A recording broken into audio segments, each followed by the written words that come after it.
I'm sitting in my Mercedes in the driveway of what used to be our dream home, engine off, staring at the Georgian columns and manicured hedges that once made me proud.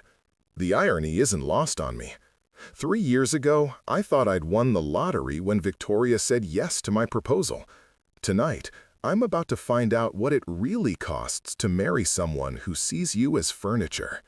Before we jump back in, tell us where you're tuning in from, and if this story touches you, make sure you're subscribed, because tomorrow I've saved something extra special for you. My hands are steady on the steering wheel, but my mind is racing.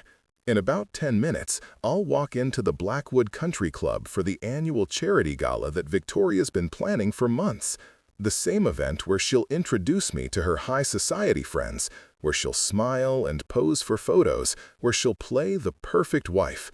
But something tells me tonight's going to be different. Something tells me the mask is about to slip. The morning started like any other Tuesday in our Westchester home. I was up at 5:30, as always, reviewing quarterly reports for Sterling Logistics in my home office while Victoria slept until 9. I built my trucking company from nothing, starting with one delivery van and a dream 15 years ago. Now we've got 47 trucks, 2 warehouses, and contracts with half the major retailers on the East Coast. Blue-collar roots, white-collar success. But to Victoria, it might as well be invisible. I remember when we first met at a business networking event 3 years ago. She was elegant, sophisticated, everything I thought I wanted after years of grinding 18-hour days. Victoria Chen, marketing director for a luxury lifestyle brand, with her perfectly styled black hair and designer everything. She seemed impressed when I told her about Sterling Logistics, asked intelligent questions about supply chain management, nodded appreciatively when I mentioned our revenue growth. Looking back, I think she was calculating, not falling in love, just doing math. Our wedding was everything she wanted. 200 guests at the Riverside Manor, orchids flown in from Hawaii, a 7-piece orchestra. I didn't mind the expense. When you've eaten ramen for dinner 5 nights a week while building a business, dropping 6 figures on one perfect day feels like a victory lap. Victoria looked stunning in her custom Vera Wang gown, and when she walked down that aisle, I felt like the luckiest man alive. The first crack appeared about 6 months after the honeymoon. We were at dinner with her college friends at some trendy Manhattan bistro where the portions could fit in a teacup and the wine cost more than most people's car payments. Victoria was telling them about a weekend trip we'd taken to Napa Valley, but she kept editing me out of the story. "The vineyard was absolutely divine," she said, swirling her glass. "I spent the afternoon doing a private tasting with the sommelier." I remembered that afternoon differently. We'd done the tasting together, and I'd been the one asking most of the questions, genuinely curious about the winemaking process. But in Victoria's version, I was just the guy who paid for it. When her friend Amanda asked about me, Victoria's response was casual, almost dismissive. "Oh, Nico handles the logistics side of things," she said, like I arranged delivery schedules for her social events, not like I owned a multi-million-dollar company. The table moved on to other topics, and I sat there wondering if I'd imagined this light. I told myself it was nothing. Victoria wasn't comfortable talking business at dinner. She was being modest about our success. She didn't want to show off. But the seed of doubt was planted. The pattern became clearer over the following months. At her company's holiday party, she introduced me to her boss as my husband who works in transportation. Not the owner of Sterling Logistics, not a successful entrepreneur, just a guy who worked in transportation. When we ran into her sorority sisters at a charity auction, I became Nico. He's in the moving business.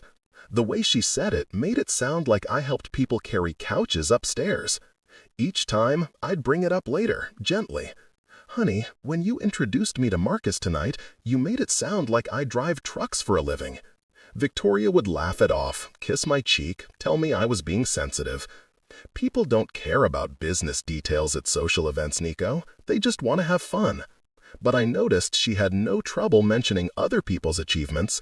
She'd go on for 10 minutes about Amanda's promotion to senior vice president, or gush about how impressive it was that her cousin had started a boutique interior design firm. My company, which employed 63 people and generated more revenue than most of her friends' entire industries, might as well have been a hobby. The breaking point should have been our second anniversary dinner. Victoria had insisted on 11 Madison Park, a place where you need connections just to get a reservation. I'd surprised her with diamond earrings, Tiffany, the real deal. She'd surprised me too, but not in a good way. Over the 7-course tasting menu, she started talking about our future. Not our dreams, not our plans together, but her vision of how I needed to evolve. "I've been thinking, Nico," she said, cutting into some microscopic piece of Wagyu beef that probably cost more than my first truck. "Maybe it's time to consider selling the company." I nearly choked on my wine. Sell Sterling Logistics? Why would I do that? Victoria's smile was patient, like she was explaining basic math to a child. "Think about it. You could get a really good price right now, with the market being what it is. Then you could do something more sophisticated, maybe private equity or consulting, something that sounds better at dinner parties. Something that sounds better at dinner parties. Not something that would make me happier or more fulfilled or even more successful. Something that would make her more comfortable when she had to explain what her husband did for a living. Victoria, I built this company from nothing. It's my life's work." She reached across the table and patted my hand like a confused pet. "I know, honey, and you should be proud of what you've accomplished. But don't you want to move to the next level? Imagine if you could tell people you were a partner at Goldman Sachs, instead of—" She gestured vaguely, searching for words. "Instead of what? Instead of being a successful business owner who employs dozens of people and builds something real?" Her laugh was light, musical, and completely cold. "Of course that's wonderful, Nico. I just think you're capable of more prestigious things." Prestigious. That was the word that stuck with me through the rest of dinner, through the silent car ride home, through the weeks that followed. My company wasn't prestigious enough for Victoria Sterling. I wasn't prestigious enough. But I loved her.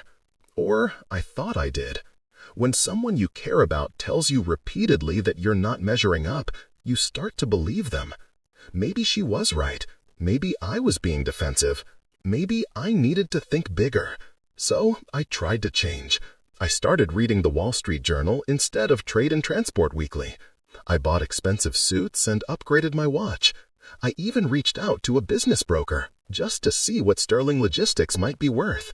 The number was staggering, enough to set us up for life, enough to let me reinvent myself into whatever Victoria wanted me to be. But every time I walked through my warehouse, every time I talked to Miguel, who'd been with me since the early days, every time I saw one of our trucks rolling down the highway with Sterling Logistics painted on the side, I felt sick. This wasn't just a business. Preparing and narrating this story took us a lot of time, so if you are enjoying it, subscribe to our channel. It means a lot to us. Now, back to the story. It was my identity. It was proof that a kid from Queens with more ambition than connections could build something that mattered. Victoria didn't see it that way. To her, Sterling Logistics was a stepping stone, a phase I was supposed to outgrow, like wearing off-the-rack suits or shopping at Target, embarrassing necessities from my past that needed to be left behind. The worst part was how subtle she was about it. Never direct criticism, never outright demands, just gentle suggestions, concerned questions, helpful observations. She was reshaping me the way a sculptor works marble, chipping away pieces until what remained looked like her vision of success. It might have worked too, if not for what happened at the Riverside Tennis Club 3 weeks ago. We were there for Victoria's friend Jessica's birthday celebration, a catered lunch on the terrace overlooking the courts. Beautiful people in beautiful clothes talking about beautiful, meaningless things. I'd gotten better at these events, learned to smile and nod and ask the right questions about vacation homes and private schools and wine collections.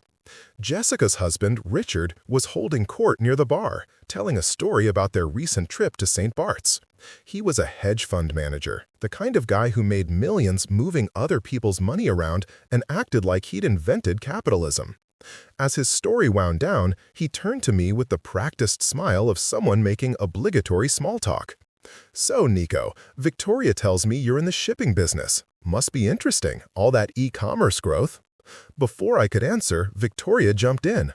"Oh, Nico's just getting into that space. He's actually looking at some exciting new opportunities." She squeezed my arm, her smile bright and warning. "Aren't you, honey?" The lie hit me like cold water. Just getting into that space?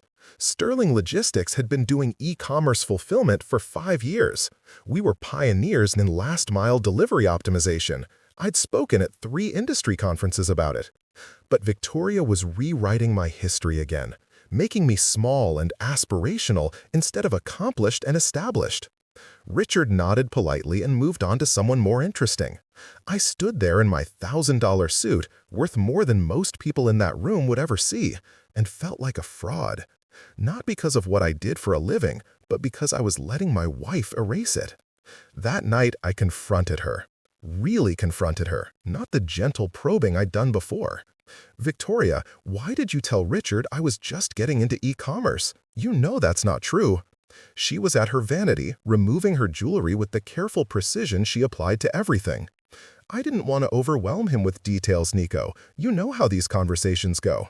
"No, I don't know how these conversations go, because every time I'm about to have one, you redirect it or minimize what I do. It's like you're ashamed of me." Victoria turned from the mirror, her expression patient but strained. "That's ridiculous. I'm proud of you. I just think there are more elegant ways to discuss your work." "More elegant? Victoria, I own a company. I didn't steal cars or sell drugs. I built something legitimate and successful. What's not elegant about that?" Her composure cracked just a fraction. "You want the truth, Nico? Fine. When people hear trucking company, they think of truck stops and CB radios and guys with beer guts. It's not your fault, but that's the association. I'm trying to help you move past that image." The beer guts comment stung more than it should have. I kept myself in good shape, worked out 5 days a week, but I'd never be the lean, angular type that populated Victoria's social circle. I was built like someone who'd loaded trucks and worked warehouses, because I had. Even success couldn't change my DNA.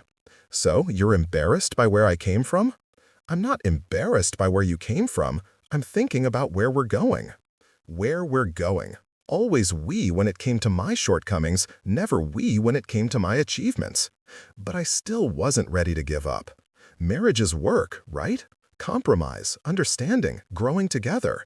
Maybe Victoria was pushing me because she saw potential I didn't. Maybe she was trying to help me become the best version of myself. So I kept trying. I signed up for a leadership seminar at Wharton. I hired a personal stylist to upgrade my wardrobe. I even started taking tennis lessons at the country club, thinking it might help me connect with Victoria's world. The tennis lessons were humbling. I was athletic enough, but I was learning alongside trust fund kids who'd been playing since they could walk. The pro was patient, encouraging even, but I could feel the other members watching me struggle with my backhand and wondering what I was doing there. After one particularly brutal lesson where I'd managed to hit 3 balls into the net and 1 into the parking lot, Victoria met me at the clubhouse bar. She was radiant in her tennis whites, fresh from her own lesson where she'd apparently played flawlessly. "How was your lesson, honey?" she asked, kissing my cheek. "Terrible. I think I traumatized a groundskeeper with my serve." She laughed, the kind of laugh that was meant to be supportive but landed somewhere closer to sympathetic. "You'll get better. Tennis takes time." "Yeah, well, I should probably focus on what I'm actually good at." Victoria's smile faltered for just a moment. "What do you mean?" "I mean, maybe I should stop trying to become someone I'm not. I'm good at running a logistics company. I'm good at building things, solving problems, managing people. Maybe that's enough." Victoria sipped her wine, choosing her words carefully. "Of course that's enough, Nico. I just want you to have every opportunity. Tennis, for instance, is great for networking. You never know who you might meet." Networking. Even my hobbies needed to be strategic, purposeful, optimized for social advancement. I couldn't just enjoy playing tennis badly. I had to play tennis badly in service of meeting the right people who might help me become someone more acceptable. What if I don't want to network? What if I just want to hit a ball around for fun? Victoria's laugh was crystalline and sharp. Honey, at our level, everything is networking. The sooner you understand that, the easier things will be. Our level. She said it like we were royalty, like we'd been born into some elevated caste that came with special rules and obligations. But what level was that exactly? The level where your achievements didn't count if they came from the wrong industry? The level where you had to apologize for success that looked too much like actual work? I'd grown up in Queens, in a family where my father fixed air conditioners and my mother cleaned offices at night to make ends meet. They were proud people, honest people, who taught me that work had dignity regardless of what kind it was. My success wasn't just personal achievement. It was validation of everything they taught me about building something through effort and integrity. But in Victoria's world, effort was supposed to be invisible. Success was supposed to look effortless, inherited, ordained by good breeding rather than earned through grinding determination. My calloused hands were evidence of trying too hard. My detailed knowledge of shipping logistics was proof I was still too close to the blue-collar roots I was supposed to have transcended. The irony was that Victoria's own success was built on the same kind of hustle she wanted me to hide. Her marketing campaigns were brilliant because she understood aspirational psychology, the gap between who people were and who they wanted to be. She sold luxury as transformation, promising that the right handbag or perfume could elevate you into a better version of yourself. But when it came to me, she couldn't see past the transformation. She couldn't appreciate the man who'd built something from nothing because she was too focused on the man I could become if I just abandoned everything that made me who I was. The breaking point should have been the tennis club incident. It should have been the anniversary dinner, or the networking comment, or any of a dozen other moments when Victoria made it clear that I was a work in progress rather than a finished man she loved. But I was stubborn, or maybe just stupid. I kept believing we could find our way back to whatever we'd had in the beginning. It took the Blackwood Country Club charity gala to show me the truth. It took hearing my wife introduce me as just my roommate to finally understand that I'd been fighting a war I'd already lost. But I'm getting ahead of myself. The gala is still 3 hours away, and there's more you need to understand about how we got to this point. Because tonight isn't really about one dinner party or one humiliating introduction. Tonight is about 3 years of small compromises that added up to something unforgivable. Tonight is about the moment I stop trying to become someone else and start remembering who I actually am. The morning of the gala, I woke up before dawn as usual, but instead of heading to the office, I spent an hour in my garage looking at the first delivery van I'd ever owned. I kept it there, between Victoria's BMW and my Mercedes, like a shrine to simpler times. It was a 1995 Ford Econoline, white with rust spots around the wheel wells, and it represented every risk I'd ever taken and every dream I'd ever had. I'd bought it with money borrowed from my uncle's retirement fund, painted sterling logistics on the sides myself with letters that weren't quite straight, and drove it 16 hours a day until I could afford a second van, then a third, then a real truck. Every scratch on that van was a story. Every dent was a lesson learned the hard way.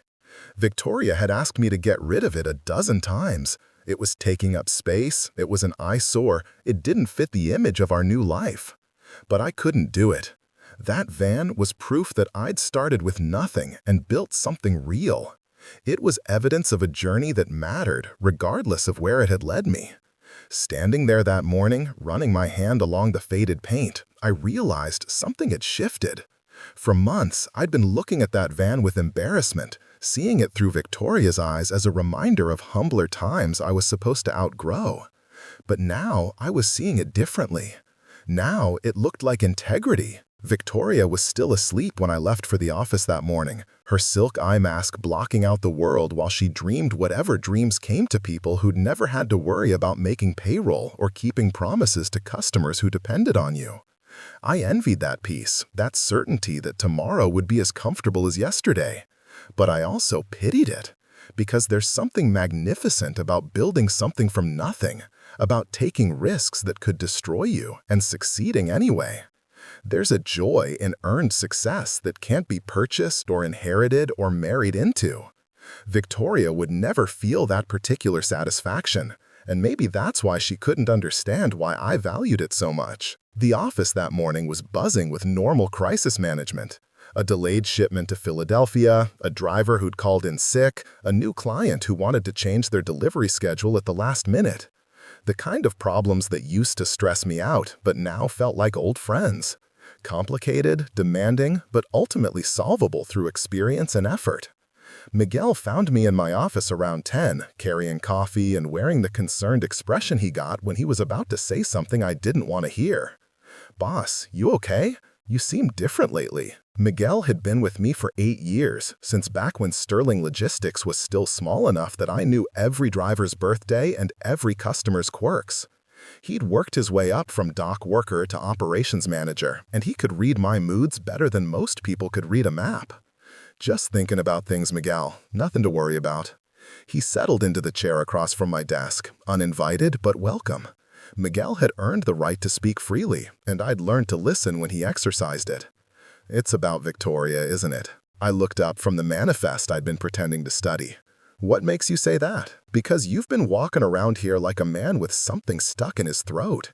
And because she called here yesterday asking if you'd been meeting with investment bankers. Seemed like she was fishing for information. Victoria had called the office. That was news to me. And investment bankers. She was still pushing the idea of selling the company, even after I'd told her it wasn't happening." "What did you tell her?" Miguel shrugged. "Told her you were in meetings all day and took a message." "But boss, why is your wife checking up on your business? That doesn't seem right." It didn't seem right because it wasn't right. Victoria was investigating me, trying to figure out if I was moving forward with plans to sell Sterling Logistics without telling her. The fact that she was going behind my back told me everything I needed to know about how much she trusted my judgment. "Miguel, can I ask you something?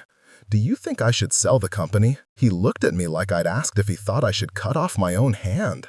"Are you serious? Boss, this place is your life. You built it from nothing. Why would you want to sell it?" "Victoria thinks I could do something more prestigious, something that sounds better at dinner parties." Miguel was quiet for a long moment, processing the absurdity of what I'd just said. Then he started laughing, not meanly, but with genuine disbelief. "Boss, you employ 63 people. You've got contracts with companies that ship millions of dollars worth of goods. You're respected in the industry. You're successful by any measure that matters. And your wife thinks you should give that up to sound better at dinner parties?" Hearing it from Miguel's perspective, the whole thing sounded insane. I was considering dismantling everything I'd built so that Victoria could introduce me as something other than a trucking company owner. I was ready to sacrifice my identity for her comfort. She thinks I could do better. Better than what? Better than providing good jobs for people who need them? Better than running an honest business that serves real customers with real needs? Better than being your own boss and building something that matters? Miguel leaned forward, his voice urgent. "Boss, I've worked for other companies. Places where people showed up, did their job, and went home without caring about anything but their paycheck. This place is different. People here give a damn because you give a damn. You think some hedge fund job is going to give you that satisfaction?" He was right, of course. Sterling Logistics wasn't just a business, it was a community. I knew every employee's name, their family situations, their career goals. When Maria in accounting had her baby, I made sure she got extra time off.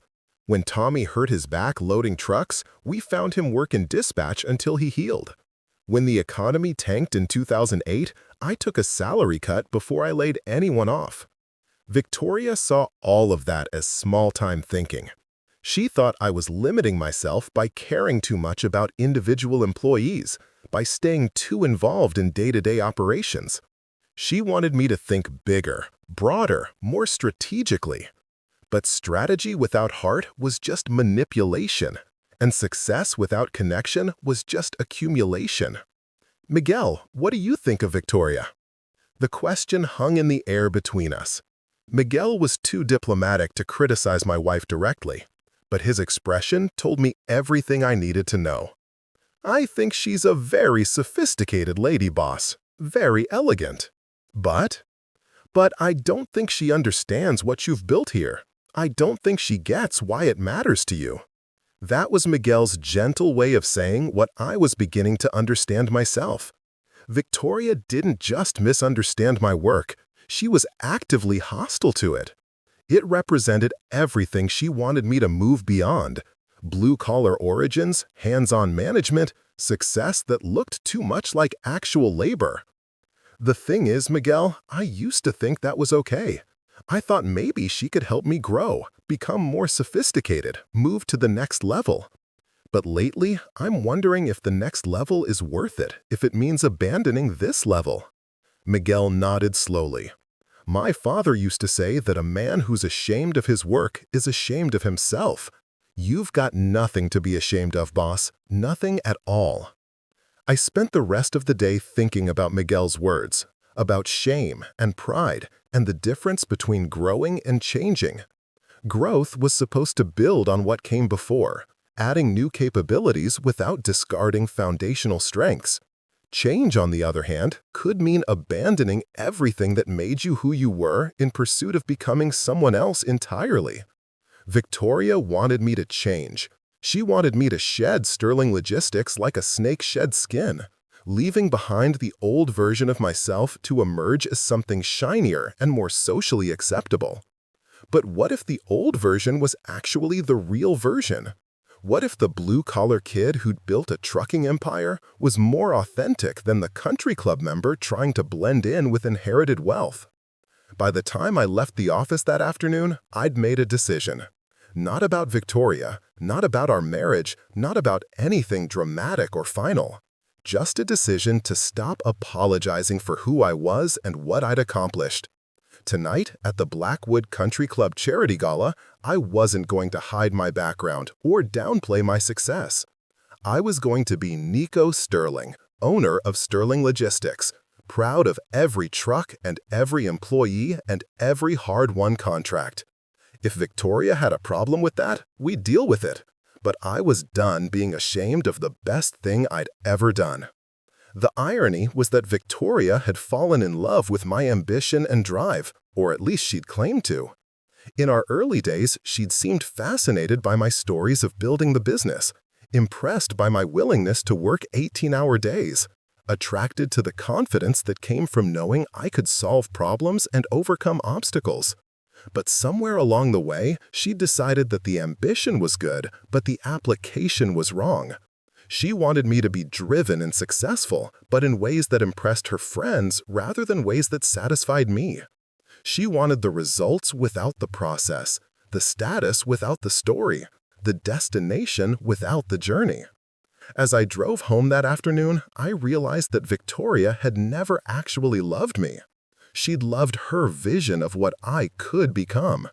I was raw material to her, potential energy waiting to be converted into something more refined.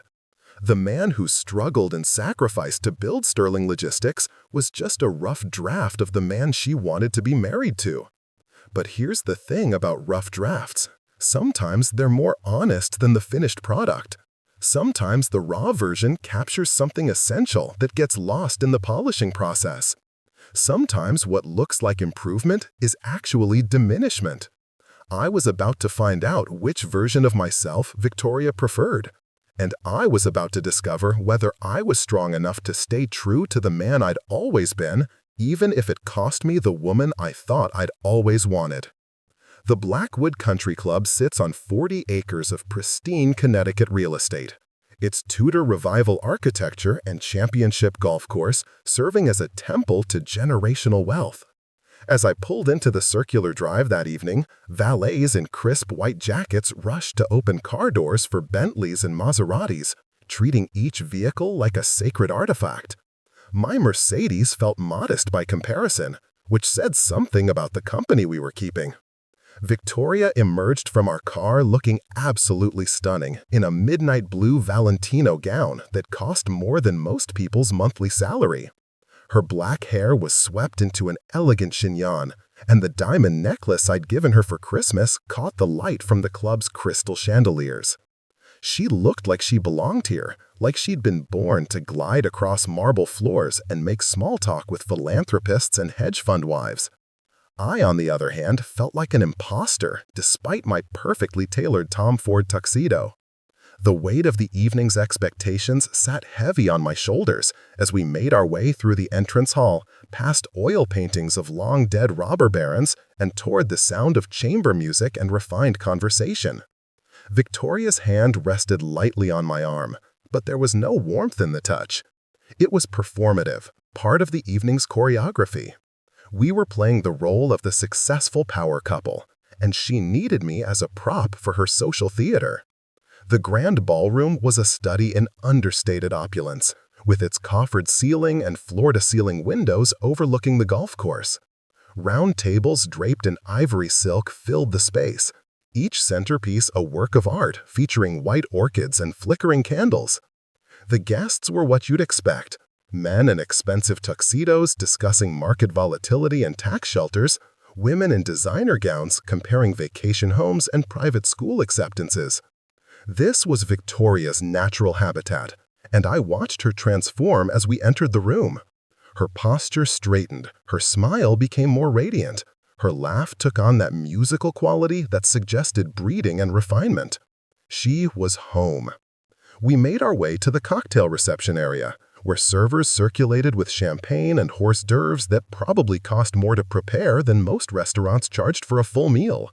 Victoria immediately spotted a cluster of women she knew from various charity boards and committees. Their conversation a rapid-fire exchange of social intelligence and subtle competitive positioning. I recognized some of the faces from previous events. Margaret Whitmore, whose husband owned half of Lower Manhattan. Jennifer Ashford, who'd inherited a pharmaceutical fortune and spent her time collecting art and husbands. Catherine Morrison, a former fashion editor who'd married into old money and now spent her days organizing fundraisers for causes she'd discovered that morning. Victoria glided into their circle like she'd never left, immediately launching into an animated discussion about the evening's silent auction items. I stood beside her, smile fixed, trying to look engaged while they debated the relative merits of a week in Tuscany versus a wine-tasting tour of Bordeaux. "Nico," Margaret said eventually, acknowledging my presence with the kind of polite interest reserved for +1s and hired help. "How lovely to see you again. Victoria tells us you're doing something fascinating with logistics." The way she said logistics made it sound like I collected vintage stamps or bred exotic fish, a harmless hobby that kept me occupied while the important people discussed serious matters. "I own a transportation and fulfillment company," I said, keeping my tone light but factual. "We handle supply chain management for major retailers." Margaret nodded politely, her eyes already glazing over. "How interesting, and so important, I'm sure." Before I could respond, Victoria jumped in with a laugh that was bright and dismissive. "Nico's being modest. He's actually looking at some exciting new ventures, aren't you, darling?" There it was again, the gentle erasure, the suggestion that what I actually did was just a stepping stone to something more impressive. Victoria was protecting these women from the uncomfortable reality of my blue-collar success, packaging me as aspirational rather than accomplished. "Actually," I said, my voice carrying a slight edge that made Victoria glance at me sharply, "Sterling Logistics is doing quite well as it is. We just landed a contract with a major e-commerce platform that should double our East Coast operations." The silence that followed was brief but telling. These women had no framework for discussing actual business success that didn't involve trust funds or inherited market positions. They understood wealth as something that arrived through proper breeding or strategic marriage, not something built through 15 years of 18-hour days and calculated risks. Jennifer Ashford recovered first, her smile bright and empty. "How wonderful! You must be so proud of your enterprise." Enterprise, like I was running a lemonade stand instead of a company with 63 employees and 8-figure annual revenue. Victoria's grip on my arm tightened, her fingernails pressing through the fabric of my jacket. A warning: don't make this awkward. Don't force them to acknowledge what you actually do. Don't make me explain why I married someone who works for a living. I excused myself to get a drink, needing space to process what had just happened. At the bar, I ordered a whiskey neat and found myself standing next to Robert Chen, Victoria's father. He was a distinguished man in his 70s, with silver hair and the kind of quiet confidence that came from decades of success in commercial real estate development. Robert had always been cordial to me, polite but distant. He'd built his own empire from nothing, immigrating from Taiwan in the 1960s with engineering degree and unlimited ambition. But somewhere along the way, he'd convinced himself that his daughter deserved better than another self-made man. He wanted her to marry up, not across. I excused myself to get a drink, needing space to process what had just happened. At the bar, I ordered a whiskey neat and found myself standing next to Robert Chen, Victoria's father. He was a distinguished man in his 70s, with silver hair and the kind of quiet confidence that came from decades of success in commercial real estate development. Robert had always been cordial to me, polite but distant. He'd built his own empire from nothing, immigrating from Taiwan in the 1960s with engineering degree and unlimited ambition. But somewhere along the way, he'd convinced himself that his daughter deserved better than another self-made man. He wanted her to marry up, not across. "Nico," he said, nodding as I joined him at the bar. "Beautiful evening." "Yes, sir. Victoria looks lovely." Robert smiled, genuine affection warming his expression when he thought about his daughter. "She does. She's always been able to light up a room." We stood in comfortable silence for a moment, watching the social ballet unfolding around us. Then Robert spoke again, his voice thoughtful. "You know, when I was your age, I thought success meant fitting in with people like this." He gestured at the crowd around us. "I thought if I could just make enough money, wear the right clothes, say the right things, I'd belong." I waited, sensing there was more. "But the truth is, Nico, they'll never see us as equals. We'll always be the ones who had to earn it instead of inherit it. The ones who remember being hungry." His words hit closer to home than I'd expected. Robert understood something about striving and achieving that his daughter had never experienced. He knew what it felt like to build something from nothing, to succeed despite the odds, to carry the pride and burden of earned achievement. "Do you think Victoria understands that?" I asked, genuinely curious about his perspective. Robert was quiet for a long moment, swirling the ice in his glass. "Victoria is my daughter, and I love her more than anything in this world. But she grew up comfortable. She's never had to fight for anything the way we did. Sometimes I wonder if that was a gift or a curse." Before I could respond, we were interrupted by Victoria herself, appearing at my elbow with that radiant smile she wore like armor. "Daddy, Nico, you two look so serious over here. Come on, dinner's about to start." Robert kissed his daughter's cheek, but I caught the look he gave me as we prepared to leave the bar. Understanding, sympathy, maybe even a warning. The seating arrangements at these events were always strategic, a careful balance of social hierarchy and networking opportunities. Victoria and I found ourselves at a table with 3 other couples, all carefully selected to represent the appropriate level of influence and affluence.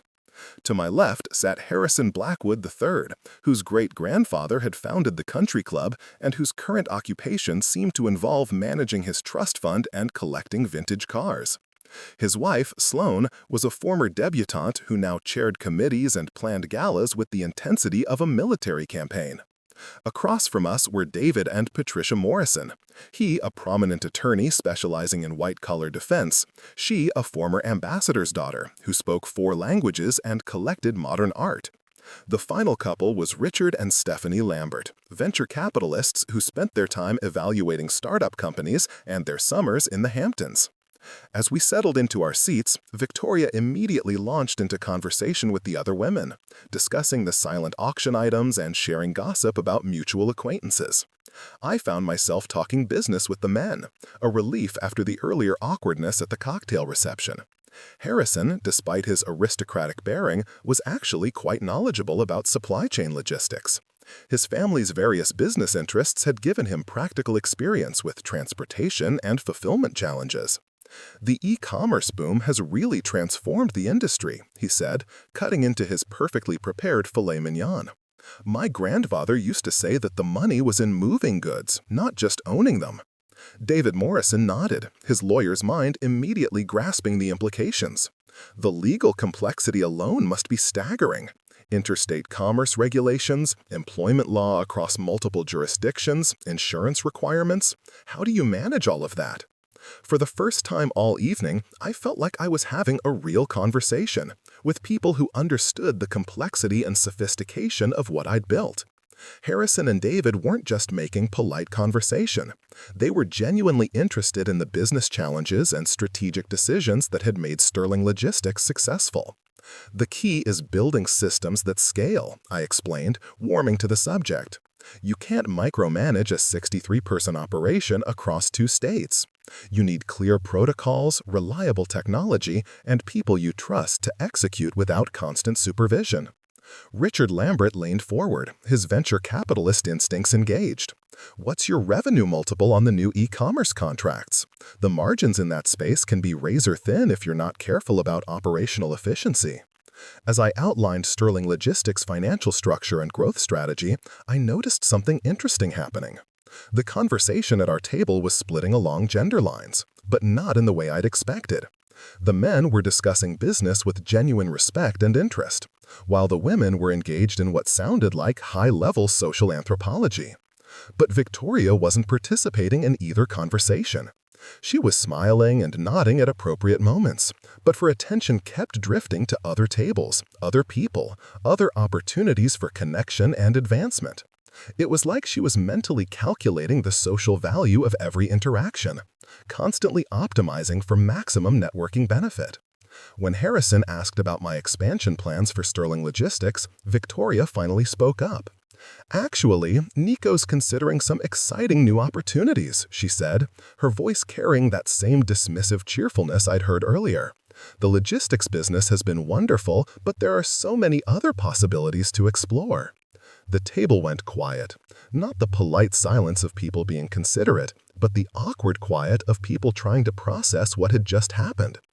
Victoria had just undermined me in front of successful businessmen who'd been treating me as an equal, suggesting that my company was something I was planning to abandon rather than something I was proud to have built.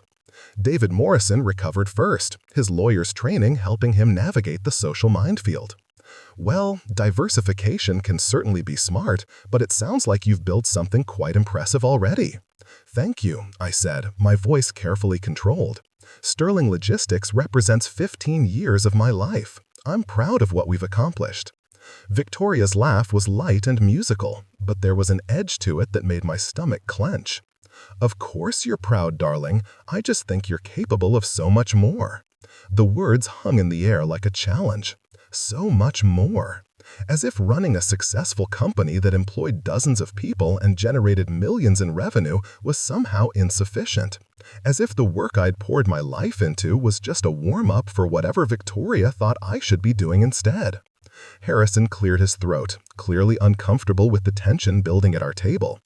"I've always believed that success should be measured by impact, not just prestige. Sounds like you're making a real difference in people's lives, Nico." "Thank you," I said, grateful for his diplomatic intervention. "That's exactly how I see it." But Victoria wasn't finished. "Impact is wonderful, of course.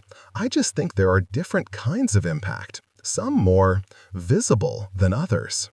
Visible. There was that word again, the same concept she'd been pushing for months. Visible success, prestigious success, the kind of achievement that impressed people at dinner parties rather than the kind that actually mattered in the real world. Stephanie Lambert, who'd been quiet through most of the conversation, finally spoke up. "I have to say, I find entrepreneurship incredibly impressive. Richard and I see so many business plans, and the vast majority fail within 5 years. Building something sustainable is genuinely difficult." Richard nodded agreement, Absolutely. The operational complexity alone is staggering. Most people have no idea what it takes to actually run a company day to day. I felt a surge of gratitude toward the Lamberts for their support, but I also noticed Victoria's expression tightening with each compliment. She didn't want me to be respected by these people. She wanted me to be tolerated while I transformed into someone more acceptable. As the evening progressed, the pattern became clearer. Every time someone showed genuine interest in Sterling Logistics, Victoria redirected the conversation. Every time I received a compliment on my business acumen, she deflected with comments about my potential or my plans for the future. She was systematically undermining my credibility while pretending to support me. The breaking point came during the auction portion of the evening, when guests were invited to bid on luxury items while supporting various charitable causes. Victoria had been eyeing a week-long stay at a private villa in Santorini, and when the bidding opened, she immediately jumped in with an aggressive offer. As the price climbed higher, I started to feel uncomfortable. We could afford the villa, certainly, but Victoria was bidding with the kind of reckless determination that had nothing to do with actually wanting a vacation in Greece. She was making a statement, establishing our position in the social hierarchy through conspicuous spending. When we ultimately won the villa for $35,000, Victoria's triumph was evident. She beamed as if she'd personally achieved something magnificent, accepting congratulations from other women who'd been priced out of the bidding. "Nico's business has been doing so well," she announced to the table, finally acknowledging Sterling Logistics, but only as the source of funds for her social positioning. "We felt it was important to give back to the community." The community. As if these people represented a community rather than an exclusive club dedicated to separating themselves from everyone else. As if our $35,000 villa rental was somehow benefiting working families or struggling students, rather than providing tax-deductible entertainment for people who already had everything they needed. But the real moment of truth came later, during the coffee and dessert course, when Victoria spotted someone across the room who made her entire demeanor change. Dr. Alexander Hartwell was a neurosurgeon at Manhattan Presbyterian, recently divorced, and exactly the kind of man Victoria thought represented sophisticated success. Tall, distinguished, inherited wealth combined with prestigious profession, the perfect combination of breeding and achievement. Victoria excused herself from our table and made her way across the room to where Dr. Hartwell was holding court with a small group of admirers. I watched from a distance as she introduced herself, using her marketing skills to immediately establish rapport and position herself as someone worth knowing. When she returned to our table 20 minutes later, she was practically glowing with excitement. "I just had the most fascinating conversation with Dr. Hartwell," she announced to the women at our table. "He's doing groundbreaking work in pediatric neurosurgery." Sloane Blackwood immediately perked up. "Oh, Alexander is wonderful. His family has been members here for generations. Such a tragic divorce, though. His ex-wife simply couldn't handle the demands of his career." The subtext was clear. Dr. Hartwell was available, accomplished, and represented everything that passed for desirability in this social circle. Victoria's interest was obvious to everyone at the table, including me. As the evening began to wind down, Victoria became increasingly animated, her conversation peppered with references to Dr. Hartwell and his various achievements. She seemed to have forgotten that she was married, or perhaps she was auditioning for a different role entirely. The final insult came as we were preparing to leave. A group of women from various tables had gathered near the coat check, exchanging contact information and making plans for future social events. Victoria was at the center of the group, radiant and charming, when someone asked about her husband.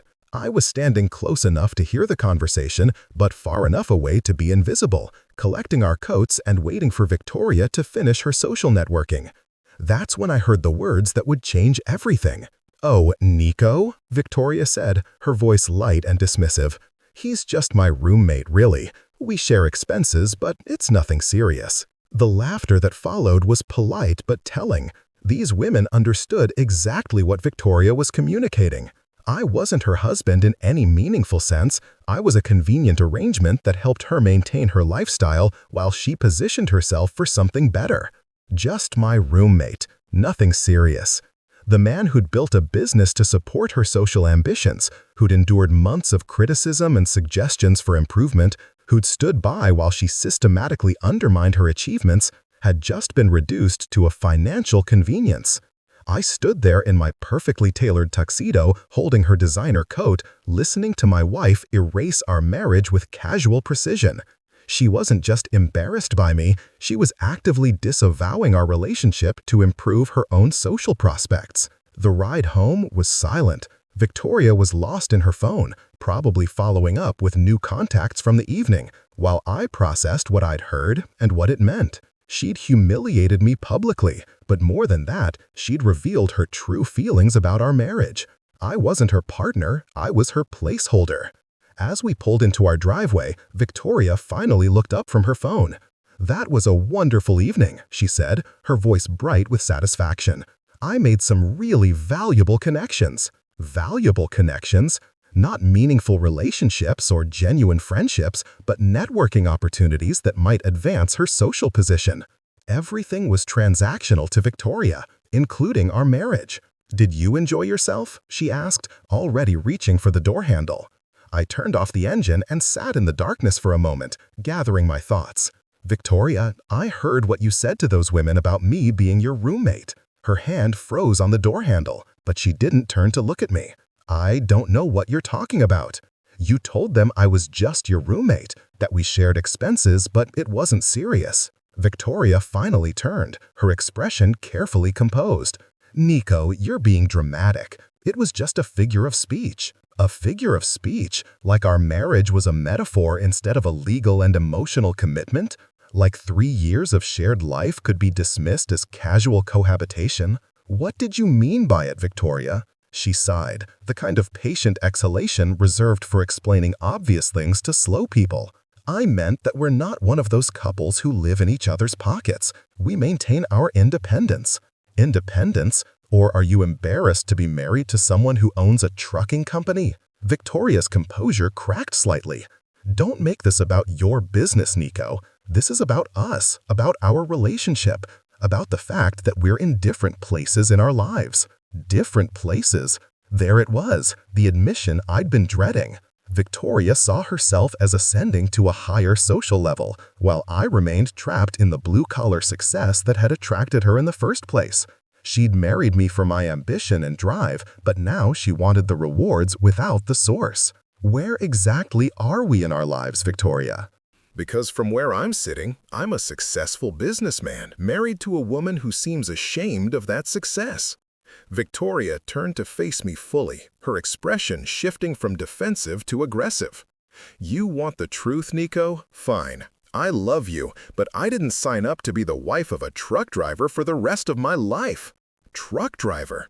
After everything I'd built, everything I'd achieved, she still saw me as the guy who'd started with one delivery van instead of the man who turned that van into an empire.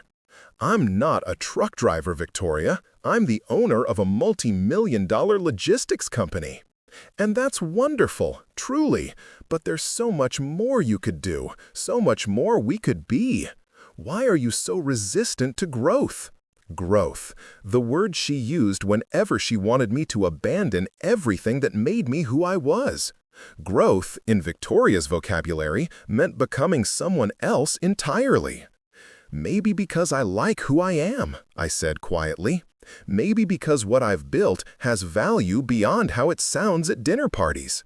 Victoria was quiet for a long moment, staring out at our perfectly manicured lawn, probably calculating how this conversation would affect her carefully constructed social position. "We want different things, Nico," she said finally. "No, Victoria, you want different things. You want me to be different. But the man you want me to become isn't me. It's some fantasy version who fits better into your social aspirations." She didn't deny it, couldn't deny it, because we both knew it was true. As we walked into our house that night, I realized that Victoria had already made her choice. She'd chosen social advancement over authentic partnership, prestige over love, the idea of me over the reality of me. The only question now was whether I had the strength to choose myself. That night, I lay awake staring at the ceiling while Victoria slept peacefully beside me, probably dreaming of neurosurgeons and social climbing. Tomorrow was going to be a very different day than she expected. Tomorrow, I was going to make her casual dismissal of our marriage official. Just roommates sharing expenses?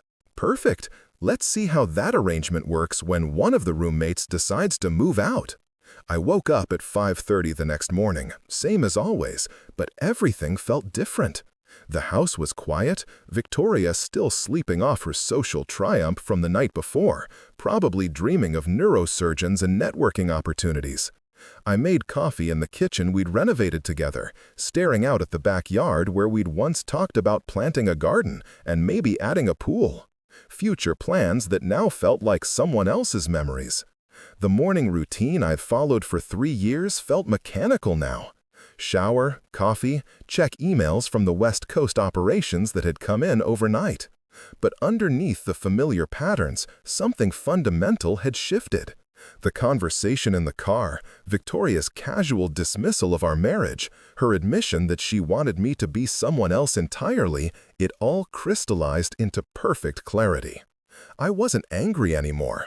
Anger required energy, emotion, investment in an outcome. What I felt was something colder and more definitive: resolution. Victoria had made her position clear. She saw me as a temporary arrangement, a stepping stone to something better, a roommate who helped with expenses while she positioned herself for social advancement. Fine, let's make that official. By 7:30, I was dressed and ready to leave for the office.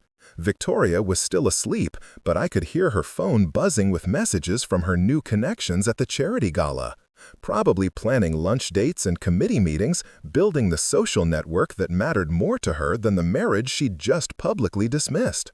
I left a note on the kitchen counter, simple and direct. Had an early meeting. We'll talk tonight. Nico. No affection, no endearments, just information. The tone you'd use with a roommate. At the office, Miguel was waiting with coffee and the concerned expression that meant he had something important to discuss. Sterling Logistics was humming with its usual controlled chaos, drivers checking routes, dispatchers coordinating deliveries, the satisfying rhythm of a business that actually produces value in the world. "Boss, we need to talk about the Henderson contract," Miguel said, settling into the chair across from my desk. "They want to expand into the Southeast, but they're asking for terms that don't make sense, almost like they're testing to see if we're desperate." I reviewed the contract terms Miguel had outlined, grateful for a problem I could actually solve. Henderson Industries had been a good client for 3 years, but lately they'd been pushing for concessions that would eat into our profit margins while expanding our risk exposure. "They're fishing," I said, analyzing the numbers. "Probably got a lowball bid from one of our competitors and want to see if we'll match it. What do you think?" Miguel grinned, the expression of a man who'd learned business strategy through experience rather than textbooks. "I think we tell them our rates are based on the value we provide, not desperation. If they want cheaper service, they can find out what cheaper gets them." That was the difference between running a real business and playing social games. In business, value was measurable. Either you delivered results or you didn't. Either your service was worth the price or it wasn't. There was no pretense, no performance, no need to apologize for success or hide your accomplishments. "Set up a meeting with Henderson for tomorrow," I decided. "We'll present our expansion proposal at our standard rates. If they're not interested, we'll find clients who appreciate what we do." Miguel nodded, but I could see he had more on his mind. "Boss, can I ask you something personal?" I gestured for him to continue. "Last night, did something happen? You seem different today, focused, but different." I considered how much to share. Miguel had been with me for 8 years, through good times and struggles, and he'd earned the right to straight answers. Victoria and I had a conversation last night about what she expects from our marriage and what I'm willing to provide. And it turns out we want very different things.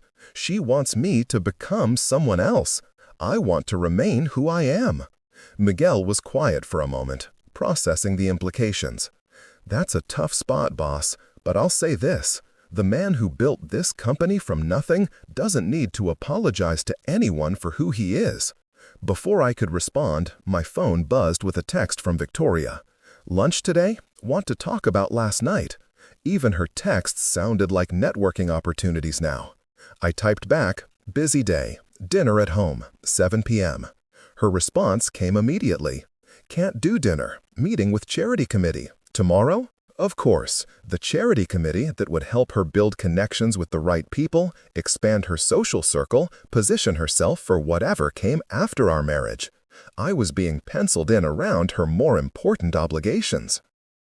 Tonight, Victoria, we need to talk. This time, there was no immediate response. I spent the day immersed in the work that actually mattered to me.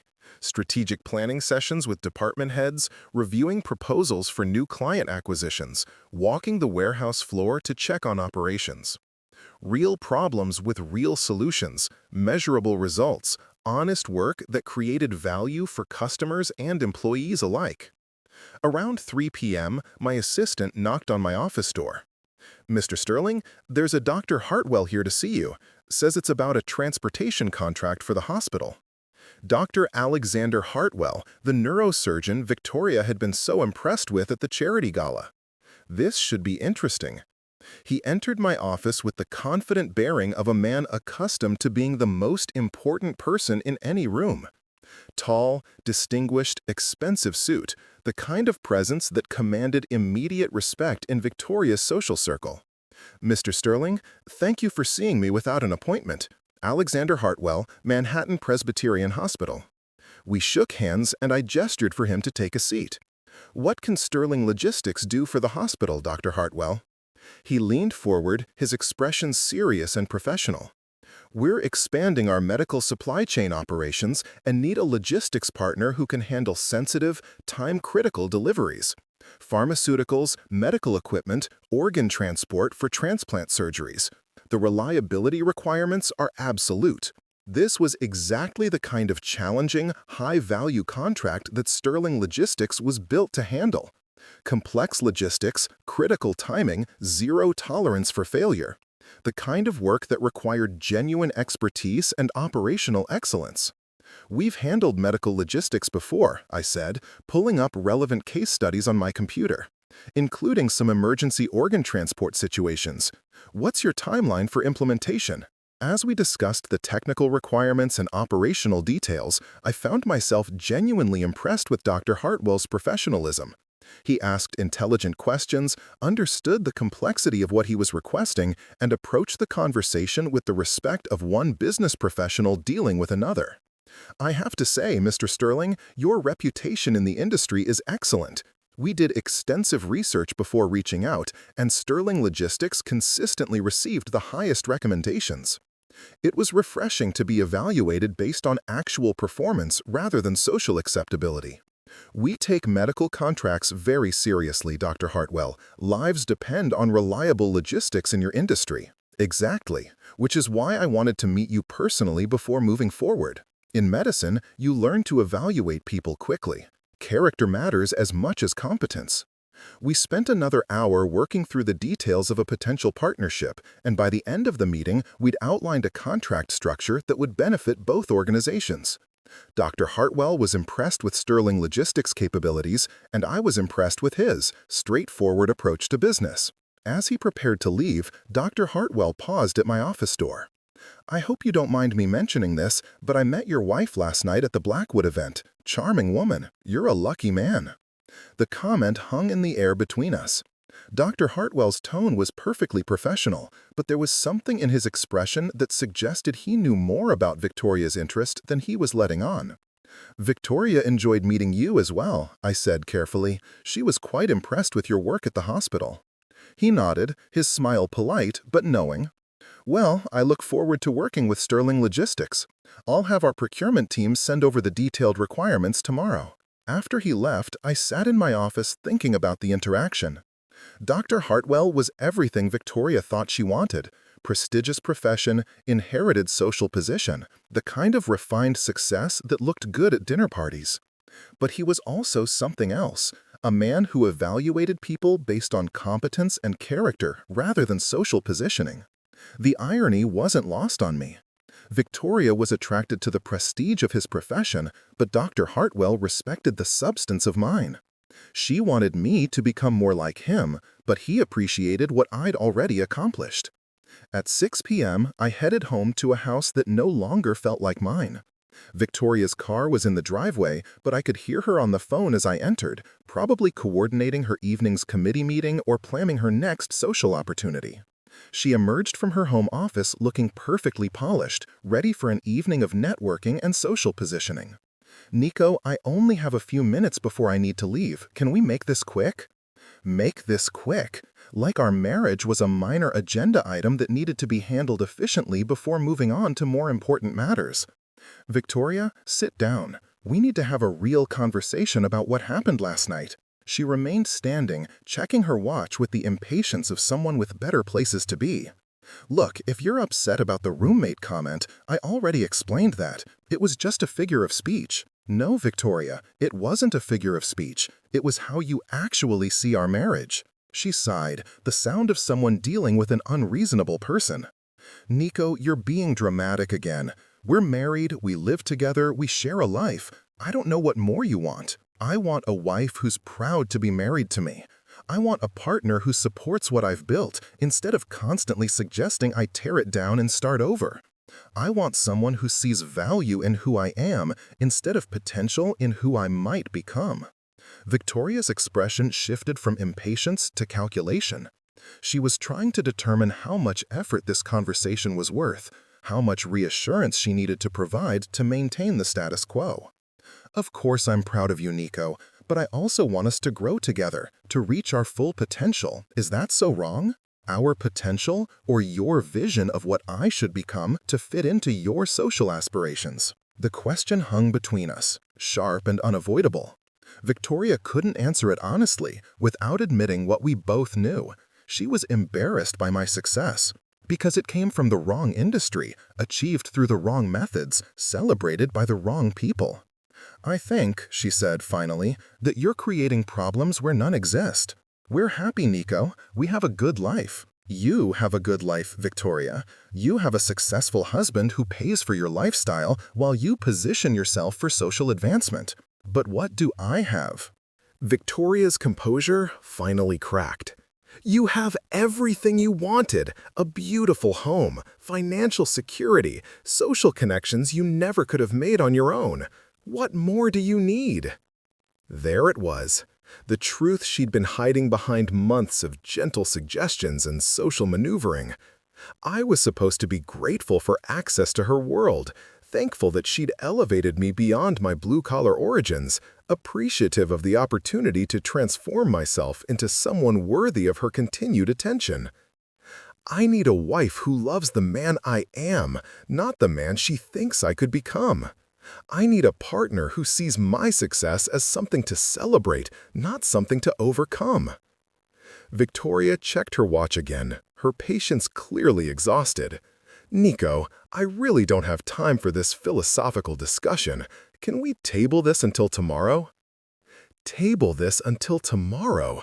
Like our marriage was a business meeting that could be rescheduled when more convenient. "No, Victoria, we can't table this. Because tomorrow you're going to be busy with committee meetings and social obligations and networking opportunities. There's always going to be something more important than our marriage." She stared at me for a moment, probably calculating whether this required damage control or could be dismissed with the right combination of reassurance and redirection. "Fine," she said, setting down her purse with theatrical resignation. "What exactly do you want from me?" "I want honesty. I want you to admit that you're embarrassed by what I do for a living. I want you to acknowledge that you've been trying to change me into someone else from the day we got married." Victoria was quiet for a long moment, her expression shifting through various emotions before settling on something that looked almost like relief. "Okay, Nico, you want honesty? Here's honesty. Yes, I think you're capable of more than running a trucking company. Yes, I think we could have a more sophisticated life if you were willing to evolve. And yes, I sometimes find it difficult to explain what you do to people who matter. People who matter. Not our friends, not our community, but people who could advance her social position or enhance her networking opportunities. "Thank you," I said quietly, "for finally telling the truth." Victoria seemed surprised by my calm response. She'd been prepared for anger, argument, emotional pleading, but I was past all of that. Her honesty had given me clarity, and clarity had given me strength. "So what happens now?" she asked, genuine uncertainty in her voice for the first time in months. "Now you go to your committee meeting, and tomorrow we start figuring out how two roommates who share expenses divide up their assets." The color drained from Victoria's face. "Nico, you don't mean that." "You called me your roommate last night, Victoria, in front of people who matter to you. So let's make it official." I walked to my desk and pulled out a business card, handing it to her. "My attorney's information. Have your lawyer call him." Victoria stared at the card like it was a foreign object. "You're serious? You're actually serious?" "Completely serious. You want a more sophisticated life with someone more prestigious? Go find it. But you're not going to build it on my foundation while pretending I'm just the help." Victoria's carefully constructed composure finally collapsed. "Nico, please, we can work this out. I love you." "No, Victoria, you love what I can provide. The lifestyle, the financial security, the stability that lets you pursue your social climbing. But you don't love me. You've made that very clear." She tried several more times to salvage the situation, offering compromises and concessions that all amounted to the same thing: maintain the status quo while she continued her transformation project. But I was done being anyone's work in progress. Victoria left for her committee meeting that night, and she never came home. I found out later that she'd gone to stay with her friend Amanda, probably spinning the story as temporary marital difficulties that could be resolved with the right approach. 6 months later, our divorce was finalized. Victoria got half of everything, as expected, but that was fine. Money could be earned again. Self-respect, once lost, was much harder to recover. The most satisfying moment came when Dr. Hartwell's medical logistics contract was finalized.